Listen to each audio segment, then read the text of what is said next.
오늘 우리에게 주신 하나님의 말씀은 데살로니가 후서 3장 6절부터 12절까지입니다.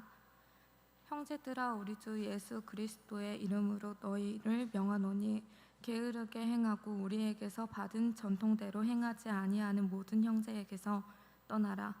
어떻게 우리를 본받아야 할지를 너희가 스스로 아나니 우리가 너희 가운데서 무질서하게 행하지 아니하며 누구에게서든지 음식을 값없이 먹지 않고 오직 수고하고 애써 주야로 일함은 너희 아무에게도 폐를 끼치지 아니하려 함이니 우리에게 권리가 없는 것이 아니요 오직 스스로 너희에게 본을 보여 우리를 본받게 하려 함이니라.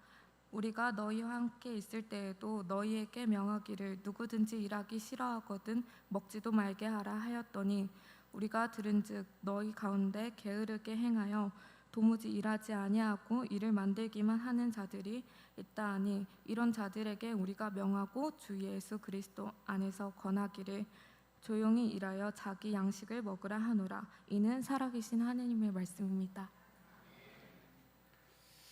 우리 선포된 하나님의 말씀 데살로니가 후서 3장 6절 이하의 말씀으로 일상의 행복이라는 즐거움이라는 제목으로 하나님의 말씀을 나누겠습니다. 지난 금요일, 제가 매주 금요일마다 극동방송에서 방송하고 있잖아요. 호국 보훈의 달을 맞이해가지고 이 그리스도인의 나라 사랑에 관한 말씀을 오프닝 메시지로 나누었습니다.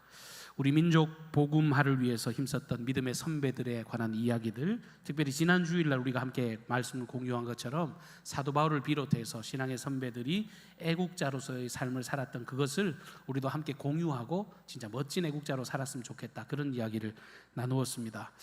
그러면서 방송 진행하면서 여러분들 중에 나는 지금 그리스도인으로서 이렇게 나라 사랑을 실천하고 있습니다, 나는 이런 모양으로 나라 사랑을 실천하고 있습니다 라고 하는 것들이 있다면 좀 보내주십시오. 문자로 보내주시면 함께 공유하겠습니다, 이렇게 말씀을 드렸더니 문자가 진짜 한 통 왔어요. 그분이 하시는 말씀이, 저는 길을 가다가 쓰레기가 있으면 그거 다 주워다가 집에 가지고 가서 정확하게 분리수거를 해서 제가 그것을 버리고 있습니다. 그것이 부족하지만 제가 나라 사랑하는 길의 모습입니다 라고 이야기를 하는 거예요. 근데 문자를 읽다가 갑자기 몇 년 전에 미국 갔던 생각이 버뜩 드는 겁니다. 여러분 일전에도 한번 말씀드린 것 같은데 여러분 그거 알고 계세요? 전 세계에서 최고 선진국이라고 자부하는 미국에는요 쓰레기 분리수거가 없습니다. 네, 저는 처음에 가서 깜짝 놀랐습니다. 형네 집에 눈칫밥 먹고 설거지를 열심히 해가지고 음식물 쓰레기를 가지고 형 이거 어디 버리지? 그냥 버려? 그러는 거예요. 왜? 쓰레기통을 열었더니 뭐 종이랑 플라스틱이 있는데 거기다 음식물 쓰레기를 버리는 게요, 여러분 우리 정신으로는 어려운 일이잖아요. 이걸 여기다가 버려? 말어? 이러는데 뭐 패스트푸드점을 가고 어디를 갔더니 그냥 상에 있는 걸 쓸어 담아 거기에 툭 하고 넣는 겁니다. 엉겨 있어요. 종이든 플라스틱이든 음식물 찌꺼기든. 차라리 다른 쓰레기는 괜찮은데 음식물이 거기에 막 얽혀 있으면 몸소리 쳐집니다. 사실 우리나라도 수십 년 전만 해도 다 그런 모습이었는데 그래도 진짜 감사하게 우리는 그렇게 안 하니까 그게 정말 미개해 보이는 거예요. 그러면서 그 문자를 읽는데 이분은 우리나라 사랑을 넘어서 전 세계의 환경과 정말 이 전 세계 열방을 위해서 아주 귀중한 역할을 감당하고 있는 분이구나라고 하는 그런 생각이 들고 큰 도전의 마음이 생겼습니다. 그러면서 진짜 멋진 그리스도인이다, 예수 믿는 사람, 말로만 하는 게 아니라 진짜 잘 실천하며 살아가는 그리스도인이시구나라고 하는 그런 도전을 받게 됐습니다. 오늘도 우리가 그리스도인으로서 어떻게 살아가야 될까, 이 바울이 데살로니가 교회에 보낸 편지의 내용을 통해서 우리가 함께 살펴보려고 합니다. 데살로니가 교회는요 바울이 제2차 전도 여행 때 설립한 교회입니다. 바울은 늘 아시아 쪽으로 가서 복음을 전하고 싶어 했는데 갑자기 환상을 보고 선교 방향을 틀어가지고 유럽 쪽으로 이 방향을 전환하게 되잖아요. 그러면서 유럽의 첫 선교지였던 빌립보에 이어서 두 번째로 설립한 교회가 이 데살로니가 교회입니다. 교회를 설립해놓고 편지를 보낼 때 어떤 의도를 담아서 보냈을 것 아닙니까? 크게 두 가지 측면에서 이들에게 편지를 쓰고 있는데, 첫 번째는 뭐냐 하면 이 편지를 통해서 그 당시에 환난과 고통을 당하고 있던 그리스도인들이 용기를 좀 얻었으면 좋겠다. 그를 격려하기 위해서 이 편지를 기록하고 있습니다. 처음에 교회가 생길 때는 사람들이 충격을 받지요. 어떻게 저렇게 구별된 사람들이 있나, 저렇게 신기한 사람들이 있나, 사람들에게 감동을 주다가 누가 잘되면 사촌이 땅을 사도 배가 아프다는데, 이게 한 종교가 너무 승승장구하고 잘 나가니까 그것을 탄압하고 억압하는 종교들이 많이 생겨나는 겁니다. 다른 종교들이 억압을 하고 또 교회 내에서도 이단 단체들이 생겨나가지고 이 그리스도인들을 핍박하고 공격하고 박해합니다. 그러니까 사도 바울은 이 데살로니가에 편지를 쓰면서 이 환난과 박해 가운데서도 우리는 그리스도인이니까, 우리는 주님을 믿는 믿음의 사람이니까 이 환난의 끝에 우리가 얻을 승리를 바라보면서 넉넉히 이기자, 이런 격려의 마음으로 이 편지를 기록했습니다. 그리고 이런 어려움과 더불어서 이 데살로니가 교회가 경험하고 있던 큰 어려움이 하나 있었는데, 그게 뭐냐 하면 예수님께서 이제 불과 얼마 전에 하늘로 승천하셨잖아요. 승천하시면서 말씀하시기를 내가 너희들이 본 그대로 다시 오리라 말씀하셨거든요. 근데 그것을 잘못 해석하는 겁니다. 극단적으로 해석을 해가지고 예수님이 이제 곧 오실 건데 뭐 아무것도 하지 말자, 주님이 금방 오신다 그랬냐, 금방 오신다는데 우리가 뭐 이렇게 열심히 살 필요가 뭐가 있냐, 그렇게 살아가는 사람들이 생겨난 겁니다.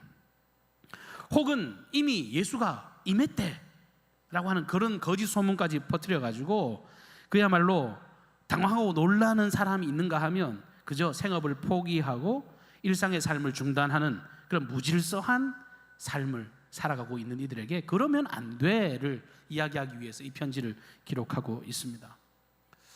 근데 이게 말씀을 묵상하다 가만히 생각을 해보니까요, 이게 데살로니가 교회만의 문제인가? 그렇지 않은 것 같아요.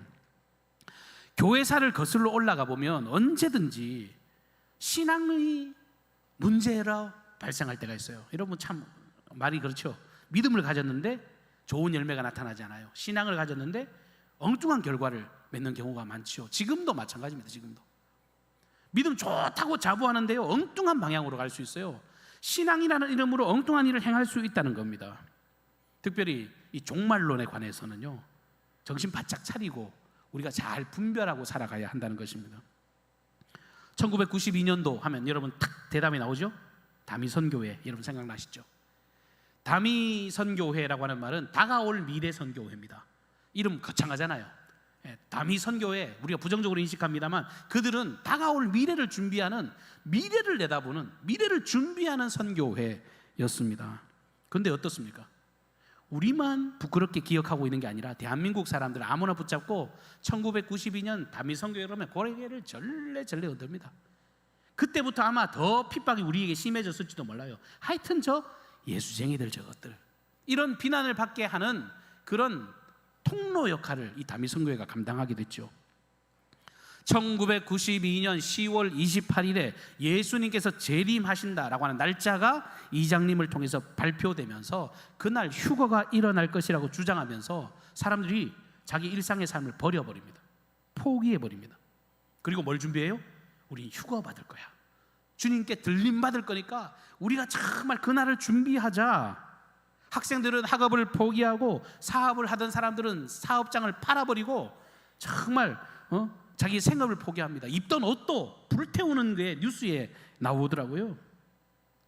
그런데 사람들은 다 내려놓고 포기하는데 아이러니하게도 이 날짜를 발표한 이장님이는 그거 사람들에게는 다 필요 없다, 이제 천국 갈 거니까, 하나님 나라 갈 거니까 다 필요 없다고 하면서 정작 그 재산은 자기가 뒤로 빼돌려가지고 그 바친 헌금을 자기가 유용하고 사용했잖아요. 제가 뉴스를 일부러 찾아봤더니 그때 모은 이장님이 참 금고에 있던 돈이 34억 원이었대요. 지금도 큰 돈입니다만 1992년도에 34억이라는 말을 그렇게 거짓을 통해서 재놓고 자기는 마음대로 쓰고 있었다고 하는 겁니다. 그런데 세상이 어떻게 그런 일이 있을 수 있는가라고 싶으시겠지만 그 당시 어떤 일이 있었냐면 1991년도에 소련 공산당이 붕괴됐습니다. 여러분 소련이 없어질 거 생각해 보셨나요? 지금이야 이해하지만 그때 소련이 없어진다는 게 이해가 되지 않잖아요. 충격을 받았습니다. 그리고 걸프 전쟁이 또 중동 지역에 발발해가지고 맨날 전쟁에 관한 소식이 들려옵니다. 그때 정말 제일 많이 팔린 책이 뭡니까? 1999년에 세상에 종말이 온다는 노스트라다무스가 예언한 그 책이 불티나게 팔려가던 시대였습니다. 날짜가 나오니까 초조합니다. 불안합니다. 곧 죽을 것 같습니다. 그러니까 사람들이 가정을 버리고 생활에서 이탈하는 그것들로 통해 온 세상이 막 뒤죽박죽 아수라장이 되고 말았습니다. 근데 결국은 휴거가 불발이 됐고, 무너지고 깨어진 가정의 상처, 어떤 남자 하나가 뉴스에 보니까요, 강대상을 뒤집어 엎고 깨부시면서 도망간 마누라를 잡으러 가는 그런 영상이 TV에 나오는데, 제가 유튜브를 통해서 검색하니까요, 그때 영상이 뉴스가 그대로 남아있는데 오랜 세월이 지났는데도 얼굴이 화끈거려서 볼 수가 없어요. 진짜 민망해요. 어떻게 그런 일이 있을 수 있는가. 근데 아까도 말씀드렸지만 그게 신앙이라는 이름으로 재앙될 수 있다는 거예요. 위험한 거예요. 이단은 늘 사회를 망가뜨리고 무너뜨리는 그런 특징들이 있죠. 근데 바울은 그 신앙이라는 이름, 그 믿음이라는 이름, 주님을 신뢰한다라고 하는 그 믿음을 가지고 엉뚱한 종말 사상에 빠져가지고 교회로서의 순결성과 이 그리스도인의 가치, 교회의 거룩성을 무너뜨리는 그 세력을 그냥 눈뜨고 볼 수가 없는 것입니다. 작은 누룩이 온 반죽에 퍼지는 것처럼 그 악하고 거짓된 가르침을 그냥 뒀다가는 하나님의 교회가 망가지겠다고 생각해서 그가 이런 편지를 써서 그들을 격려하고 또 일침을 가하고 있는 것입니다. 아무 일도 안 하면서 무질서하게 사는 사람들, 그리고 예수님이 전한 말씀, 예수님을 통해 자기가 전했던 그 교훈을 따르지 않는 사람에게서 너희들은 정신 차리고 돌아서야 해 라고 권면합니다. 오늘 6절 말씀이죠. 형제들아, 우리 주 예수 그리스도 이름으로 너희를 명하노니 게으르게 행하고 우리에게서 받은 전통대로 행하지 아니하는 모든 형제에게서 떠나라. 세상 종말이 임하고 예수님이 곧 오실 것이니까, 혹은 오셨으니까 아무 일도 할 필요가 없다라고 생각에 가득한 그들에게, 야, 너희들의 그 교훈 틀린 거야, 거짓말이야, 너희들 빨리 그곳에서 떠나, 돌이켜 라고 바울은 소리치고 있습니다. 여러분, 진리에 대해서는요, 여러분 쓴소리를 과감하게 뱉을 수 있어야 돼요. 바울이 이 말에서 무슨 좋은 소리를 듣겠습니까? 그러나 틀린 것에 대해서 정확히 지적하고 정확하게 바로잡는 그 결단의 마음이 사도 바울에게 있었어요. 더 중요한 게 있으니까. 근데 이게 단순히 사도 바울이 주장하는 주장이 아니죠. 바울이 하고 있는 이야기가 그의 어떤 개인의 신념을 말하고 있는 것이 아닙니다. 바울이 말하는 이것은요, 원래 하나님이 만드신 그 창조의 질서에 어긋나는 일이기 때문에 더욱더 돌이켜야 할 가치가 있는 것이요. 하나님이 첫사람 아담과 하와를 만드셨습니다. 그리고 그들을 에덴 동산에서 살게 하셨습니다.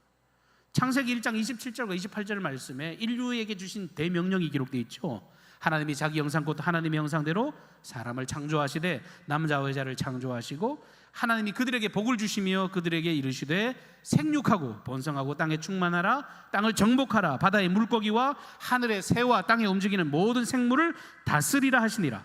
하나님이 이르시되 내가 온 지면에 씨 맺는 모든 채소와 씨 가진 열매 맺는 모든 나무를 너희에게 주노니 너희의 먹을 거리가 되리라.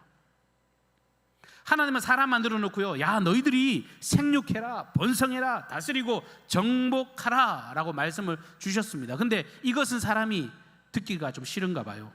29절 말씀을 보면 사람들이 이 구절을 가지고 오해하는데요, 씨 맺는 모든 채소와 씨 가진 열매 맺는 모든 나무를 주어 그들이 먹었다 그러는데, 저도 주일학교 때부터 교회를 열심히 다녀서 동화책 보면 아담과 하와가 뻘거벗고 다니면서 지나가다가 배고프면 뭐 아무거나 따먹잖아요. 아무것도 안 해도 마치 뭔가를 얻을 수 있는 곳 에덴, 진짜 아무 짓도 안 해도 늘 하나님의 도우심으로 뭔가를 쟁취하고 얻을 수 있는 땅, 그래서 기쁨의 땅 에덴 동산. 여러분 그렇게 생각하기가 쉬운데요, 여러분 그거 잘못된 이야기예요. 왜 그러냐면 창세기 2장 15절 말씀해 보면 이런 구절이 있습니다. 여호와 하나님이 그 사람을 이끌어 에덴 동산에 두어 그것을 경작하며 지키게 하셨다, 이렇게 기록하고 있습니다. 여러분 에덴 동산은요, 그냥 제가 농사 짓는 방식으로 농사 짓지 않는단 말이에요. 그냥 심어놓고 지가 크든지 말든지가 아니라 아담과 하와가 경작하여 그것을 지키게 하셨다. 경작하고 지키게 하셨다. 더 놀라운 것은요, 이 명령하고 난 이후에 곧바로 나오는 명령이 뭐냐 하면, 이후에 동산 중앙에 있는 선악을 알게 하는 나무의 열매는 따먹지 말라. 그것을 먹는 날에는 내가 정령 죽으리라 라고 하는 명령이 주어집니다. 사람들이 착각하는 게 하나님께서 에덴 동산에 주신 첫 번째 명령은 선악과를 따먹지 말라는 명령인 줄 알고 계시는데 그게 아니죠. 더 정확하게는요, 성경은요 그 선악과의 명령보다 더 먼저 주신 명령이 있습니다. 경작하며 지키라. 너희들에게 주어진 것 경작하고 지켜라. 일해라.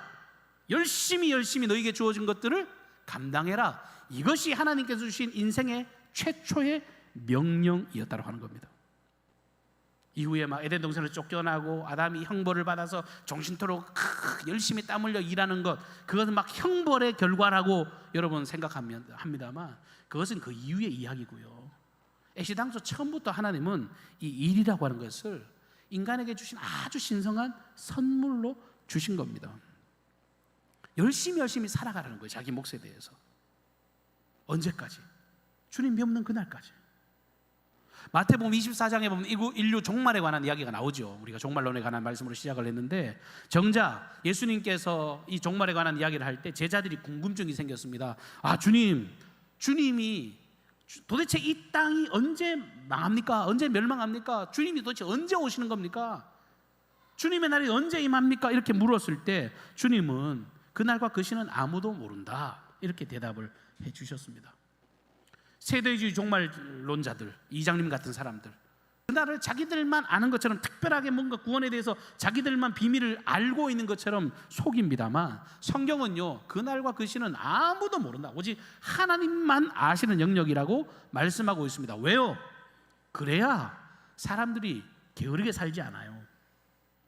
종말의 때를 주님만 아신다라고 하는 것은요, 너희들의 삶을 무절제하게 살아가지 말고 언제일지 모르니까 주어진 현실에 대해서, 주어진 시간에 대해서 최선을 다해서 노력하면서 살아가라. 언제 오실지 모르니까. 그야말로 갑자기 찾아오는데 내가 아무것도 준비가 안 돼 있으면 안 되니까요, 늘 깨어 정신 차리고 늘 선을 추구하고 바른 길을 걸어가고 그리스도인으로서 멋진 삶을 너희들이 살아가라고 그 날짜에 대해서 안 알려주신 겁니다. 한 예화가 있잖아요. 마치 기름등불을 잘 준비한 이 지혜로운 슬기로운 5 처녀와 같이 미리 준비해놔야지 나중에 말이지 골고 자고 있는데 아무것도 준비 안 했다가는 땅을 치고 후회할 일이 벌어져도 어쩔 수가 없는 겁니다. 주어진 삶 충성스럽게 살아가는 것이 그리스도인의 책무고 마땅한 걸음이라고 하는 겁니다. 심지어 오늘 바울은 그런 삶의 태도가 얼마나 가치 있는 일인지를 설명하면서 자기 일을 예화로 이야기를 하고 있습니다.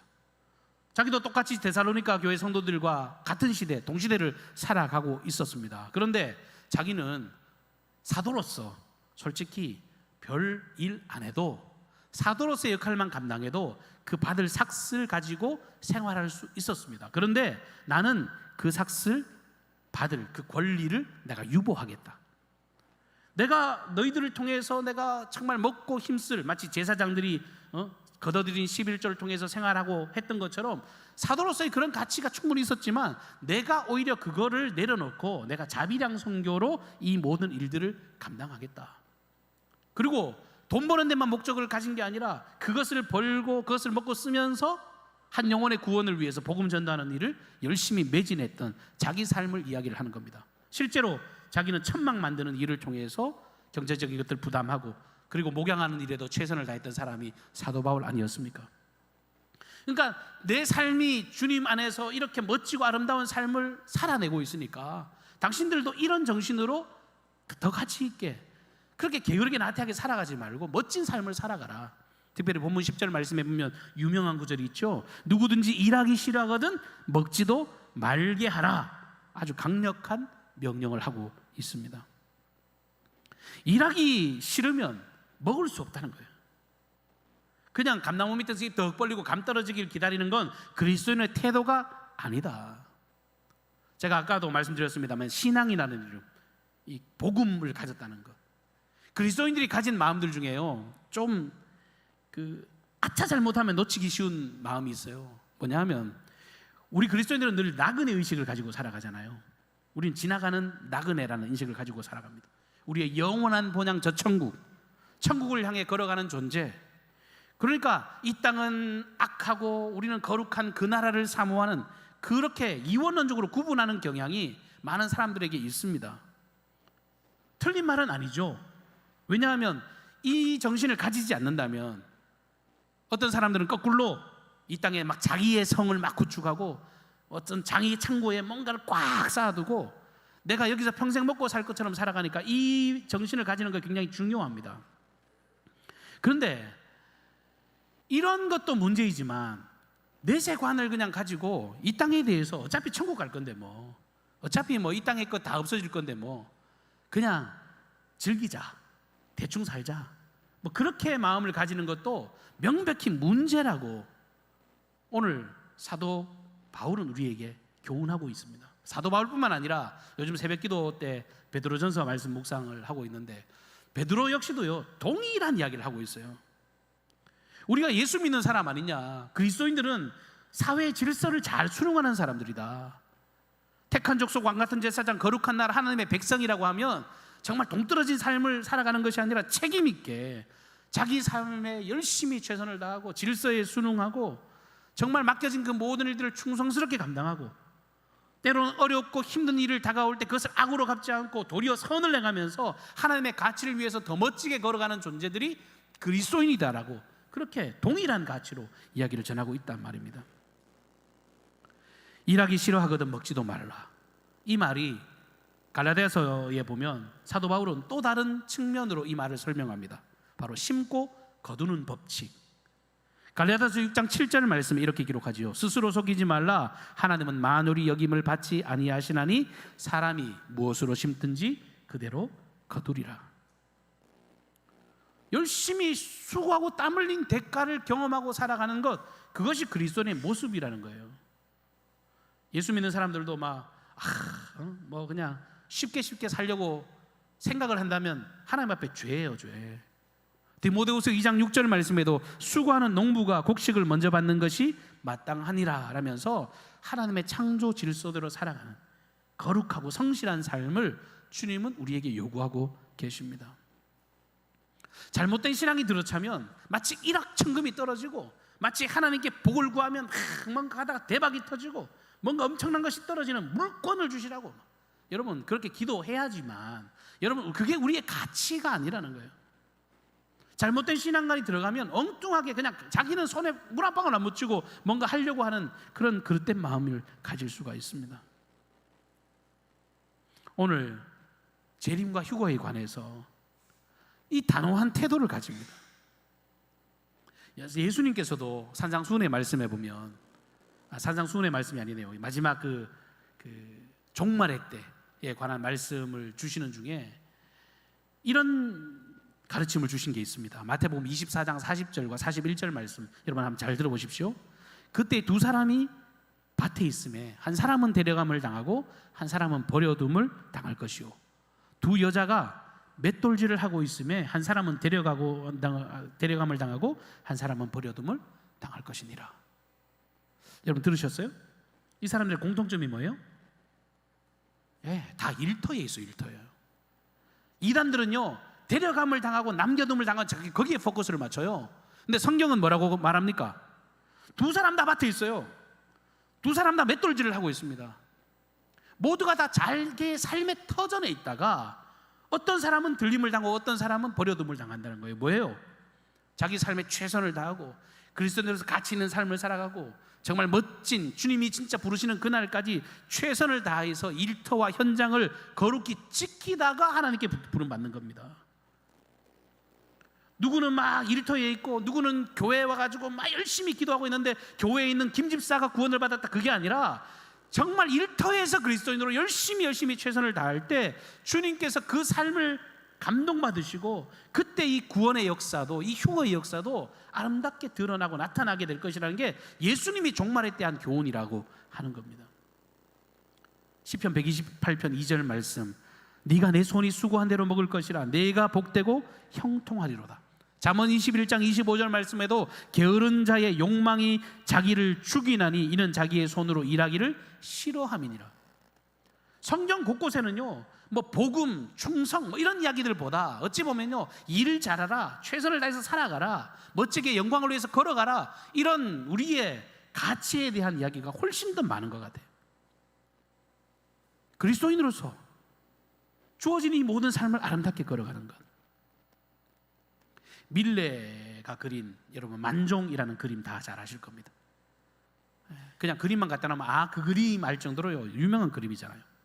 농부가 일손을 잠시 멈추고 저 뒤에 예배당 교회 종이 그려져 있는데 그 종소리에 따라서 두 손을 모으고 저녁에 기도하는 모습이 그려져 있는 아주 유명한 그림이 만종입니다. 근데 그 그림을 가만히 보면요, 그 그림의 포커스가 사람에게 맞춰져 있는 것 같지만 사실은 이 농기구의 그 포커스, 거둬들인 그 어떤 그 작은 그 열매에 관해 거기에 포커스가 맞춰져 있습니다. 저도 말씀을 준비하면서 알게 됐는데 원래 이 원작의 제목이요 만종이 아니래요. 원래 제목은요 앙젤레스예요. 뭐 천사라고 하는 단어로도 해석될 수 있습니다만 더 이게 원문의 의미는요 하루 3번 드리는 기도라고 하는 의미를 담고 있다고 합니다. 그러니까 원래 그 작품의 제목은요 기도예요. 기도. 여러분 일본 군국주의를 지나면서 저 기독교 냄새가 너무나 그러면서 이 앙젤레스라는 이름을 바꿔가지고 만종이라고 우리가 각인된 그 이름을 각인시켜 놨다는 거예요. 여러분 이제는 그 그림을 보시면서 이 앙젤레스 기도, 저 작품은 원제목이 그래요. 원제목이 기도구나 이렇게 생각하시면 좋을 것 같아요. 소박한 농부지요. 세상적인 가치로 봤을 때는 조금 가난해 보이고 부족함이 있어 보이지만 주어진 그 삶을 땀 흘려 열심히 일하고 하나님이 주신 그 노동의 신성함을 잘 드러내고 하나님께 감사와 영광을 돌려드리는 그 모습이 그 그림 한 장에 고스란히 담겨져 있습니다. 일하는 거 여러분 감사하죠. 그냥 먹고 살기 위해서, 돈벌이 하기 위해서, 내 성을 쌓기 위해서. 여러분 그렇게 일하는 건요 여러분 세상 사람들이 그렇게 일하는 거고요, 우리는 하나님이 내게 주신 선물, 하나님이 내게 주신 소명. 골로새서 같은 데 보면 성직이요, 우리 같은 목회자만 성직이 아니라 각자 주어진 삶을 열심히 땀 흘려 살아가면서 하나님을 두려워하는 마음으로 모든 일을 죽게 하듯이 하는 것, 그게 성직이라고 성경은 기록하고 있습니다. 애들이야 빨리 방학이 되면 좋겠고 애들이야 정말 빨리 어른이 되면 좋겠다고 말을 하지만 여러분 세상사를 살아보십시오. 방학이 좋아요? 쉬는 것도 한두 번이죠. 옛날에 내가 그 이야기 듣고 얼마나 웃었는지 모르는데 여러분 진짜 과로는 백수들이 걸리는 거래요. 백수가요 과로에 걸린대요. 자꾸 놀아보십시오. 입이 터지고요, 자꾸 집에 둥글둥글 굴러다녀 보십시오. 분명히 병이 생깁니다. 간이 시커멓게 붓고 나중에 얼굴이 시커멓게 죽어가는 겁니다. 하나님의 법칙에 어긋나니까 그런 거예요. 쉬는 게 기쁨이 아니라 일하고 살아가는 게 즐거움이고 기쁨이고 하나님이 내게 주신 삶의 아름다운 몫이라는 겁니다. 근데 거기에 더해서 한 가지 더 플러스 해야죠. 내게 주신 그 재능, 내게 주신 하나님이 주신 복, 그것을 아름다운 가치를 누리면서 일을 하고 난 뒤에 그 일을 정말 생명 살리는 일에 더 가치 있게 쓰임을 받게 된다면 아까 일하는 현장에서 하나님께 들림 받는다는 것처럼 우리가 정말 주님의 크나큰 칭찬과 기쁨을 누리게 될 것입니다. 유명한 일화가 하나 있어요. 지금은 미얀마죠. 옛날에 버마, 우리나라의 아펜젤러 언더우드가 처음 복음을 들고 들어온 것처럼 이 버마에 이 아드미럼 저드슨이라고 하는 선교사가 처음에 들어가게 됐는데 그곳에 타종교가 이렇게 전파되는 게 쉽지 않잖아요. 그러니까 그 당시 국왕에게 허락을 받으러 갔는데 국왕을 만나서 이 선교사의 손을 보고 국왕이 하는 말이 그런 거예요. 야, 당신 손을 보니까 너무 매끈한데 그 손을 가지고는 당신을 상대할 사람 아무도 없을 것 같다. 당신이 우리에게 이 교도를 전하고 싶다면 우리 국민과 같은 손을 먼저 만들고 나서 당신이 말하는 그 선교를 시작하라고. 그렇게 조건부 승낙이 떨어졌다고 합니다. 그래서 실제로 이 선교사가요 국왕의 말을 듣고 나가서 열심히 이 노동판에 나가서 일을 합니다. 땀을 흘려 고생을 합니다. 그리고 자기도 스스로 판단하기에 그 손이 이 국민들의 손과 비슷해진 것 같아서 험해졌을 때쯤에 이 선교를 허락받고 시작하게 되었노라. 그리고 이후에 많은 선교의 결실이 있었다는 그런 일화가 전해지고 있습니다. 진짜 멋진 그리스도인은요 무례하지 않습니다. 세상에 사실 비난을 받고 있습니다만 사실 우리를 돌아봐야 됩니다. 뭐가 잘못돼도 잘못된 거예요. 말씀에서 뭔가 벗어나도 잘못 벗어난 겁니다. 하나님의 질서에서 뭔가 어그러져 있는 겁니다. 거룩한 삶, 균형 잡힌 삶, 주어진 일상, 우리가 앞서 찬양했던 것처럼 우리의 모든 삶에서 윤리와 도덕적으로나 사회적으로나 정말 책임 있게 감당하는 삶이 그리스도의 마땅한 책무입니다. 이단들은 끊임없이 자꾸 자기의 특별함을 강조하고 그 책임에 대해서 자꾸 무시하잖아요. 그런데 예수님도 그러셨고 사도 바울도 그랬고 베드로도 그랬고 모든 믿음의 선배들은 그런 생활 가운데서 오히려 질서를 따르고 무절제한 삶이 아니라 정말 그들이 더 감동받을 만큼 성실하고 아름다운 삶으로 많은 이들에게 기쁨이 되었습니다. 무엇보다도요, 여러분, 일에 관해서는요, 우리 하나님이 원조시잖아요. 우리 하나님은요, 우리를 위해서 열심히 수고하고 일하시는 하나님이십니다. 박영선 목사님이 쓰신 책 제목 하나님이 열심이라고 하는 책, 제가 어릴 때 읽었는데 그 책 제목 마냥 우리 주님은요 늘 일하시는 하나님이세요. 시편 121편에 보십시오. 그분은요 우리를 지키시는데 졸지도 않고 주무시지도 않고 늘 깨어서 우리의 삶을 돌보시는 하나님이시라고 기록하고 있습니다. 예수님도 유대인들이 그렇게 비난하고 조롱하는데도 불구하고 안식일에도 정말 넘어지는 사람 없는가? 정말 소외된 사람 없는가? 법은 안 된다고 하지만 주님은 왜 안 돼? 이 날에도 힘들고 어려운 사람이 있으니까 그 날에도 가서 손을 내밀어 섬기고 사랑했던 그 삶. 신앙이라는 이름을요 헛되게 우리가 싼값에 넘기지 않았으면 좋겠습니다. 어차피 주님 올 건데 대충대충 살다가, 혹은 우리는 숙명인 것처럼, 우리는 당연히 구원받을 것처럼 우리가 무시하는 그런 삶이 아니라 흔들림 없이 주어진 삶을 아름답게 잘 가꾸어가는 저와 여러분이 되기를 바랍니다. 우리 삶과 관련해서 유명한 말씀, 잠언 6장 10절과 11절 말씀 제가 읽겠습니다. 좀 더 자자, 좀 더 졸자, 손을 모으고 좀 더 누워있자 하면 내 빈궁이 강도같이 오며 내 곰핍이 군사같이 이르리라. 우리 부름받은 하나님의 종으로서 정말 맡겨진 삶을 우리의 가정과 교회와 이 사회 가운데 귀하게 쓰임받는 저와 여러분이 되시기를 주님의 이름으로 축복합니다. 사랑과 은혜가 풍성하신 주님 은혜를 감사합니다. 거룩하고 복된 주님의 날 하나님의 말씀을 통해서 우리 그리스도의 책무, 마땅히 걸어가야 될 거룩한 삶을 돌아보게 하시니 감사합니다. 하나님 아버지, 이 지역을 감동시키는 능력 있는 그리스도인이 되게 하여 주시고 이 나라의 민족의 소망으로서 정말 당당하게 걸어가는 이 나라의 역군으로 성장해 걸어갈 수 있도록 인도하여 주옵소서. 신세한탄하거나 하나님의 이름을 팔면서 아버지 우리의 신앙을 연약한 것으로 변질시키는 자들이 아니라 많은 사람에게 감동을 줄 수 있는 그런 생명의 통로로 승리하는 모든 믿음의 삶이 되게 하옵소서. 모든 삶을 주님의 기쁨으로 온전히 드리기를 간절히 소망하옵고 예수님의 존귀하신 이름으로 기도하옵나이다. 아멘. 다 같이 자리에서 일어나셔서 찬송 433장 찬송하시면서 봉헌하시겠습니다. 귀하신 주여 날 붙드사 주께로 날마다 더 가까이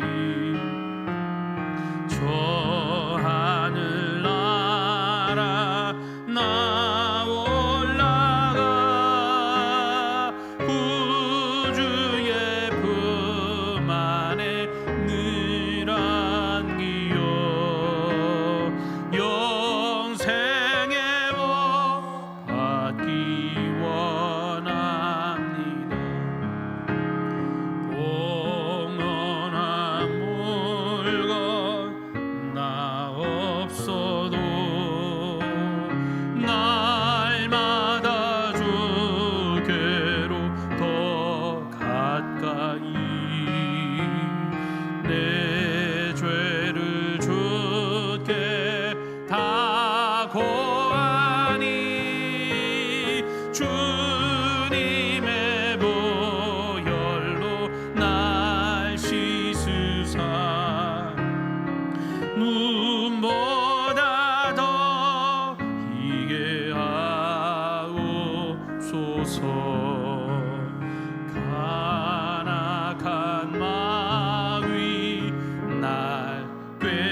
이 세상 속한 그 허영심 또 추한 생각을 다 버리니 정결한 마음 내게 늘 주. 이 세상 내가 살 동안에 이 세상 내가 살 동안에 주께로 날마다 더 가까이 저 배는 천국 나 들어가 한없는 복락을 다 얻도록 풍성한 은혜를 주옵소서.